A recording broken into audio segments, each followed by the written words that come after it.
सुदामा एक गरीब आदमी था जो एक हलचल भरे शहर के बाहरी इलाके में एक छोटे से गांव में रहता था। वो एक दयालु आत्मा थे जिन्होंने अपनी विकट परिस्थितियों के बावजूद हमेशा जरूरतमंदों की मदद की।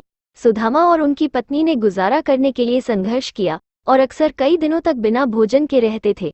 एक दिन सुदामा ने सुना कि उनके बचपन के दोस्त भगवान कृष्ण शहर में आए हैं। खुशी और उदासीनता से अभिभूत सुदामा ने उनसे मिलने का फैसला किया। उसके पास उपहार के रूप में देने के लिए कुछ भी नहीं था, इसलिए उसने अपने भोजन के अल्प भंडार से मुट्ठी भर पोहा इकट्ठा किया और यात्रा पर निकल गया।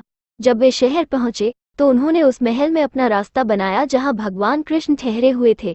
उसे पहरेदारों ने रोक लिया, जो उसकी विनम्र पेशकश पर हंसे और उसे अंदर जाने से मना कर दिया। सुदामा निराश हो गया, लेकिन उसने हार मानने से इनकार कर दिया। वो महल के द्वार के बाहर बैठा अपने मित्र के आने की प्रतीक्षा कर रहा था। घंटे दिनों में बदल गए और सुदामा भगवान कृष्ण से मिलने के अपने संकल्प पर अडिग रहे। उनकी आस्था और भक्ति कभी नहीं डगमगाई और उन्होंने अपना समय प्रार्थना करने और अपने मित्र की दिव्य उपस्थिति पर ध्यान लगाने में बिताया।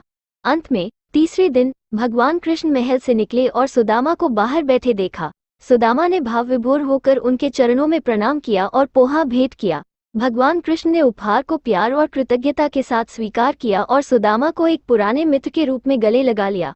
उस क्षण सुदामा की दरिद्रता बहुतायत में बदल गई। भगवान कृष्ण ने उन्हें धन और समृद्धि का आशीर्वाद दिया और सुदामा एक बदले हुए व्यक्ति के रूप में अपने गांव लौट आए। उन्होंने अपनी नई संपत्ति का उपयोग जरूरतमंद लोगों की मदद करने के लिए किया और उन सभी को प्रेम और भक्ति का संदेश फैलाया जो सुनेंगे।